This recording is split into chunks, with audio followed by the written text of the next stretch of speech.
South India shopping mall festive and wedding celebrations సరికొత్త designs తో అద్భుతమైన కలెక్షన్.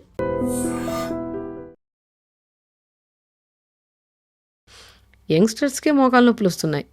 మోకాళ్ళలో హెవీనెస్ ఉంది, తిమ్మిరి వస్తుంది, టక్ టక్ సౌండ్లు వస్తున్నాయని యంగ్స్టర్స్ ఇది వస్తున్నారు మన దగ్గరికి.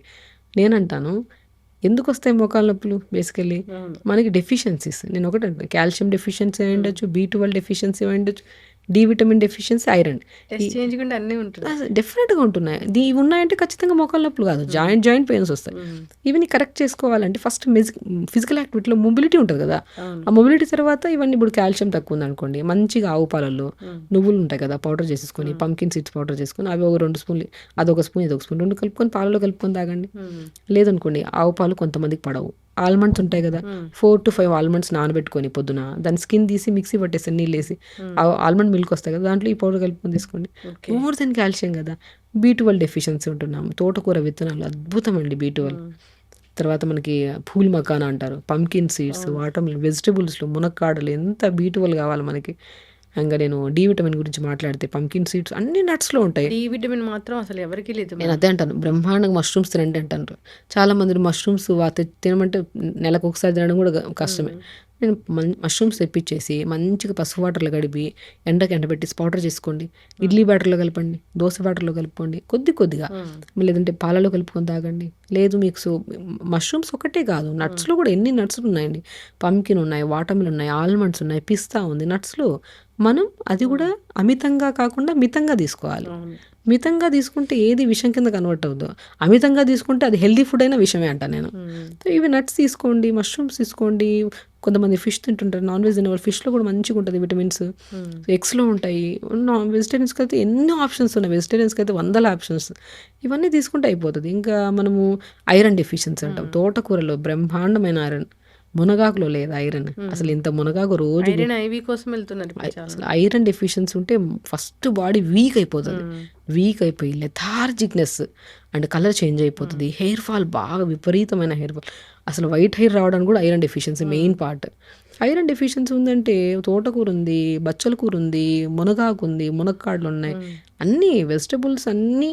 నేనేమంటానంటే వెజిటబుల్స్ తినాలన్నా భయం వేస్తుంది బయట పెస్టిసైడ్స్కి. నేను అన్నాను, ఒక పాజిటివిటీ ఉంటే అది మన చేతిలోకి వచ్చాక మేబీ ఇంకా ప్యూరిఫై అవుతున్న ఫీల్తోనే తింటే ఒకటి అసలు మరి మెయిన్ తినాలి. నేనేమంటానంటే మనిషికి నేచర్ నెగిటివిటీ ఉండద్దు.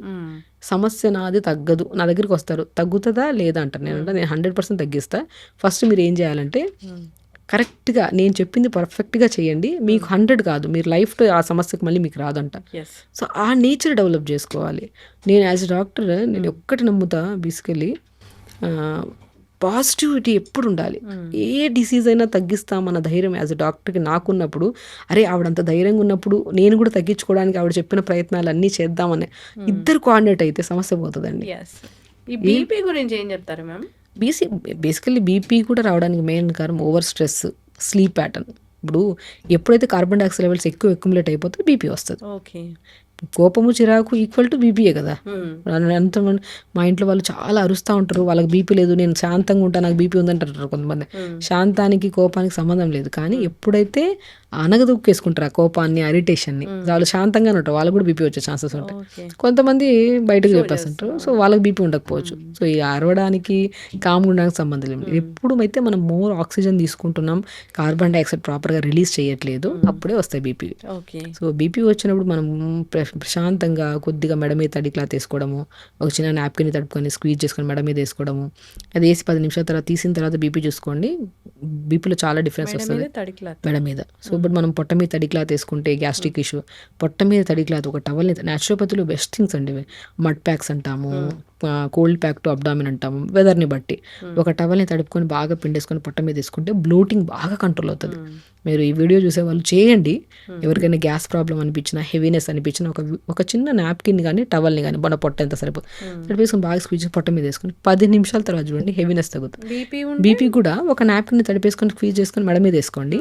సో కోపం కంట్రోల్ అవుతుంది, బ్రెయిన్కి స్పైన్కి కనెక్టెడ్ నర్వ్స్ ఫ్రీ అవుతాయి, కాబట్టి బ్రెయిన్ బ్లడ్ అనేది కొద్దిగా హార్ట్కి చాలా వరకు సూదనింగ్ అవుతుంది అనమాట. So basic things, general things apply చేసుకున్నాక మీకు ఆ రిజల్ట్ అనిపించినప్పుడు అది పర్మనెంట్గా చేసుకుంటుంటే బెటర్. సో ఫుడ్ విషయానికి వచ్చినా కూడా కొద్దిగా స్పైసీ ఫుడ్లు, సాల్టెడ్ కంటెంట్, జంక్ ఫుడ్స్ అనేవి బీపీ ఉండేవాళ్ళు కంట్రోల్ చేయాలి. అండ్ స్పెషల్లీ బీపీ ఉండేవాళ్ళు ప్రాణాయామ ద బెస్ట్ కీ అనమాట.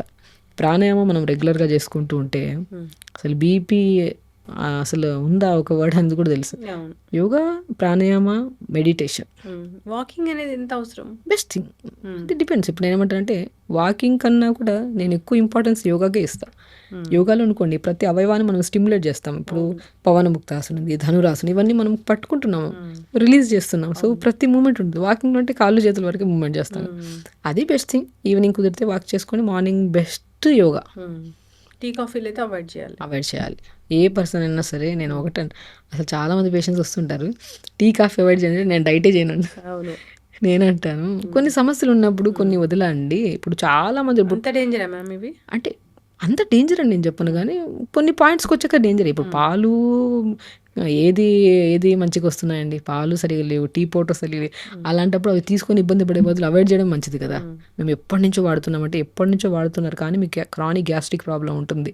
మీరు దీనివల్ల ఒక ఎడిక్షన్ అనమాట. ఆ ఎడిక్షన్ ఎలా టీ తాగాలి అసలు చాలా. ఇప్పుడు నేను డ్రగ్స్కి దీనికి సంబంధమే ఉంది. అది తీసుకుంటే స్మోక్ చేసే వాళ్ళు కానీ, ఆల్కహాల్ తీసుకునే వాళ్ళు కానీ అది లేకపోతే ఉండలేరు. ఇప్పుడు టీ తాకపోతే ఉండలేకపోతే ఎడిక్షనే కదా. ఆ ఎడిక్షన్స్ ఎప్పుడు మంచివి కాదు, ఏది మంచిది కదా. ఎడిక్షన్ అంటే ఇది తీసుకుంటే ఇది ఉండలేకపోతాను, ఇది తీసుకోకపోతే ఆ రోజు నేను ఉండలేను, నాకు బాడీ అంతా ఇది షివరింగ్గా వస్తుంది అనుకుంటే అవాయిడ్ చేయడమే మంచిది. ఏది అడిక్షన్ ఉండద్దు. మంచి ఫుడ్ రోజు ఒకటే అలవాటు కూడా చేసుకోకండి. ఒక్కో రోజు ఒక్కో కైండ్ ఆఫ్. ఇప్పుడు ఇడ్లీ తింటున్నాము, ఒక్కో రోజు రాగి ఇడ్లీ, జొన్న ఇడ్లీ, ఎడిక్షన్ అవ్వద్దు ఇది. సో నేను టీ కూడా ఒక ఎడిక్షన్. అండ్ స్పెషల్లీ టీకి మాత్రం నేను కంప్లీట్లీ నో అని చెప్తాను. అది బాగా ఎడిక్షన్ ఉందంటే ఒకటేసారి కంట్రోల్ చేయమంటే చాలా కష్టం. కొద్దిగా ఈరోజు మనం ఫుల్ 2-3 సార్లు తాగేవాళ్ళం, దాన్ని 2 టైమ్స్ చేద్దాం, దాన్ని 1 టైం చేద్దాం, స్లోగా ఆపేద్దాము. యాంటీ ఏజింగ్గా పనిచేస్తుంది. టీ కంట్రోల్ చూసుకుంటూ ఆపేసేవాళ్ళు ఫేస్ కూడా చాలా గ్లో ఉంటుంది. న్యాచురల్గానే వాళ్ళు ఏజ్ కూడా అంత కనపడదు అంటాను, కానీ జనాలు ఒప్పుకోరు. నేను రాస్తున్నప్పుడు డైట్ చార్ట్ టీ బంద్ చేయాలంటే నేను మేడం డైట్ చార్ట్ నేను అంటాను. టీ బంద్ చేయడం మంచిది. నేను అన్ని కండిషన్స్లో కూడా వద్దనే అంటాను. బట్ కొన్ని ఎడిక్షన్స్ ఉన్నప్పుడు స్లోగా ఆపేయడం వల్ల మీ బాడీ ఎంత ఫ్రీ అయిందో అది రెగ్యులర్ తాగే వాళ్ళకి అలవాటు అవ్వదు. అది స్లోగా ఆపండి, మీ బెనిఫిట్ తెలుస్తుంది మీకు. ఇప్పుడు థైరాయిడ్ కూడా మనం రివర్స్ చేయొచ్చా? డెఫినెట్గా రివర్స్ చేసుకోవచ్చు. బట్ థైరాయిడ్ ఒకసారి వచ్చింది, ఆటో ఇమ్యూన్ డిసీజెస్ కొన్ని ఉంటాయి, అవి ఉంటే ఉండిపోతాయి అలా పర్మనెంట్గా. అది మనం కంట్రోల్ చేసుకుంటూ ఉండాలి. లైక్ లైఫ్ స్టైల్ చేంజ్ చేసుకోవాలి, ప్రాపర్ మెడిసిన్స్ కూడా తీసుకోవాలి దానికి. అది మనం తీసుకుంటున్న కొద్ది ఇప్పుడు మనం లైఫ్ స్టైల్ మార్చుకున్నాం, యోగా చేస్తున్నాం, ఫుడ్ ప్యాటర్న్ మార్చుకున్నాం, అలాంటప్పుడు ఆ లెవెల్స్ ఇప్పుడు డయాబెటీస్ కానీ థైరాయిడ్ కానీ ఈ లెవెల్స్ మనం రిపోర్ట్స్ చేసుకున్నప్పుడు ఆ లెవెల్స్ నార్మల్గా వచ్చాయి కాబట్టి మెడిసిన్స్ ఆపేయచ్చు కదా. రెగ్యులేట్గా మనం చెక్ చేసుకుంటూ ఉండాలి. థైరాయిడ్ని కూడా మనము కొంతమందికి అయోడిన్ డెఫిషియన్సీ వల్ల వస్తుంది, selenium deficiency, zinc, iron deficiency వల్ల వస్తుంది. ఆ డెఫిషియన్సీలో కూడా కొంతమందికి సో కొంతమందిలో ఇది ఒక హైపోథైరాయిడిజం, హైపర్ థైరాయిడిజం 2 టైప్స్ ఉంటాయి. కొంతమంది బరువు పెరిగిపోతుంటారు, కొంతమంది తగ్గిపోతుంటారు. సో ఇవన్నీ బికాస్ ఆఫ్ హార్మోన్ డెఫిషియన్సీ వల్ల. సో ఆ కరెక్ట్ విధానంలోకి వెళ్ళాలంటే మనము బ్రెజిల్ నట్స్ అని ఉంటాయి, అద్భుతంగా పనిచేస్తాయి మన థైరాయిడ్ని కంట్రోల్ చేయడానికి. పెనసకాయ విత్తనం లాగా ఉంటుంది ఇంత బ్రెజిల్ నట్. అది పొద్దునపూట నానబెట్టేసుకొని 2 hours తర్వాత తినండి డైలీ ఒకటి. అది బాగా కంట్రోల్ చేస్తుంది. బొబ్బర్లు బాగా పనిచేస్తాయి.